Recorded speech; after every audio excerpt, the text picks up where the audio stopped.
আসসালামু আলাইকুম, hello viewers, কেমন আছেন সবাই? আজকে আমরা নট গেট সম্পর্কে বিস্তারিত জানবো। গত পর্বে আমরা অর গেট সম্পর্কে জেনেছিলাম। যদি ওই ভিডিওটি না দেখে থাকেন তাহলে অবশ্যই ডিসক্রিপশনের লিঙ্ক থেকে দেখে নিতে পারেন। নট গেট হচ্ছে বুলিয়ান অ্যালজেব্রা পূরকের কাজ সম্পাদনের জন্য যে লজিক গেট ব্যবহার করা হয় তাকে নট গেট বলে।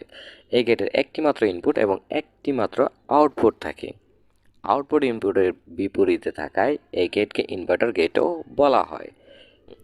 এই গেটে ইনপুট সত্য হলে আউটপুট মিথ্যা হবে, আর ইনপুট যদি মিথ্যা হয় তবে আউটপুট সত্য হবে। এই গেটের সাংকেতিক চিহ্নটি এরকম, এই গেটের সুইচিং সার্কিট এরকম। তো চলো আসলে দেখি এই গেটের সত্যক সারণীটি।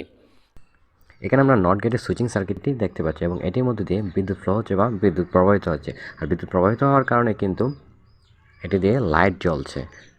এই সুইচিং সার্কিটে একটি আমরা সুইচ দেখতে পাচ্ছি। এখানে সুইচটা অফ রয়েছে, মানে সুইচটা জিরো অবস্থা রয়েছে। সো জিরো অবস্থা থাকার কারণে কিন্তু আমরা আউটপুট পাচ্ছি। আউটপুট পাওয়ার কারণে কিন্তু আউটপুট অন হবে।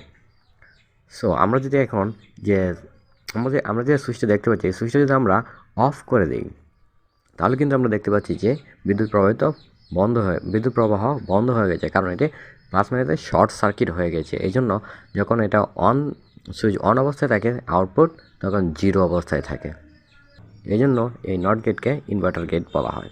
আশা করি বুঝতে পেরেছেন। না বুঝলে অবশ্যই কমেন্ট করে জানাবেন।